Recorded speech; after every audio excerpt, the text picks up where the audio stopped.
Assalamualaikum warahmatullahi wabarakatuh. Perkenalkan, nama saya Agung Satya Budi dari Pendidikan Biologi B 2019 dengan nomor induk mahasiswa 130461969. Di sini saya ingin mempresentasikan satu materi fisiologi hewan tentang biolistrik mengenai potensial aksi.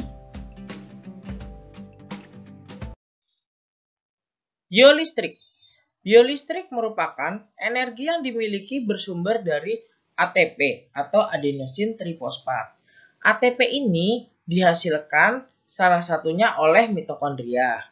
Kedua, sel-sel mampu menghasilkan potensial listrik yang memiliki muatan positif pada permukaan luar ekstraseluler dan muatan negatif pada permukaan dalam atau intraseluler. Sel yang hidup mampu mempertahankan perbedaan konsentrasi, sehingga tubuh dipertahankan dalam kondisi tidak seimbangnya ion karena adanya transport ion. Nah, terlihat pada gambar berikut merupakan membran sel di mana pada ekstraseluler terlihat lebih memiliki banyak muatan positif jika dibandingkan pada lapisan dalam atau intraseluler.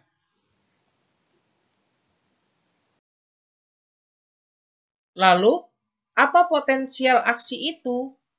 Potensial aksi merupakan suatu perubahan yang cepat pada membran sel saraf akibat terbukanya saluran ion natrium dan terjadi influx natrium menuruni gradien konsentrasi. Dengan kata lain, potensial aksi terjadi ketika potensial membran dari lokasi sel tertentu dengan cepat naik dan turun. Mekanisme potensial aksi yang pertama yaitu polarisasi. Polarisasi terjadi ketika membran sel tidak mendapatkan rangsangan atau tidak dirangsang. Nah, salah satunya yaitu ketika mata tidak mendapat rangsang berupa cahaya. Pada saat ini, ion channel dalam kondisi tertutup. Pada gambar ini terlihat ion channel masih dalam kondisi tertutup, sehingga muatan ion di luar membran sel lebih positif karena lebih banyak mengandung ion natrium, dan pada dalam membran sel lebih negatif karena lebih banyak ion kalium. Pada sel saraf, membran sel mengalami polarisasi pada minus 70 mV. Nah, polarisasi ini terjadi pada garis merah ini, yaitu pada minus 70 mV. Nah, polarisasi ini sering disebut dengan potensial istirahat. Fase yang kedua yaitu depolarisasi. Depolarisasi terjadi ketika adanya rangsangan.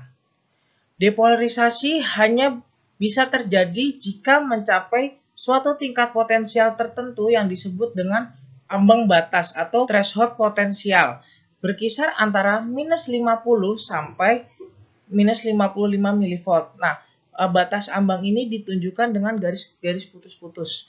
Pada saat ini, ion channelnya akan terbuka, sehingga ion natrium akan masuk ke dalam membran sel, sedangkan ion kalium akan keluar membran sel, yang mengakibatkan di luar membran sel akan lebih negatif, sedangkan di dalam membran sel akan lebih positif. Jika rangsangan terus terjadi, depolarisasi akan naik tajam hingga potensial puncak yaitu pada 30 mV. Fase yang ketiga yaitu repolarisasi. Pada saat repolarisasi, ion channelnya tertutup. Namun yang bekerja adalah pompa NAK-ATPase. Pada saat ini, dua ion kalium akan masuk dari luar membran sel masuk ke dalam membran sel, sementara 3 ion natrium akan keluar sel, sehingga hasil akhirnya dalam keadaan istirahat di luar sel menjadi lebih positif, sedangkan pada dalam membran sel menjadi lebih negatif.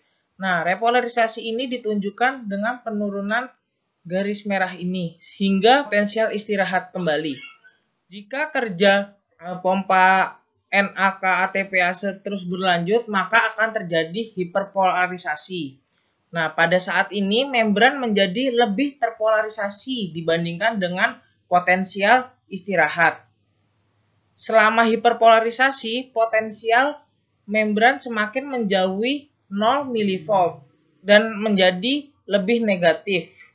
Misalnya terjadi perubahan dari minus 70 mV menjadi minus 80 mV. Sekian presentasi yang dapat saya sampaikan. Mohon maaf bila ada kesalahan. Wassalamualaikum warahmatullahi wabarakatuh.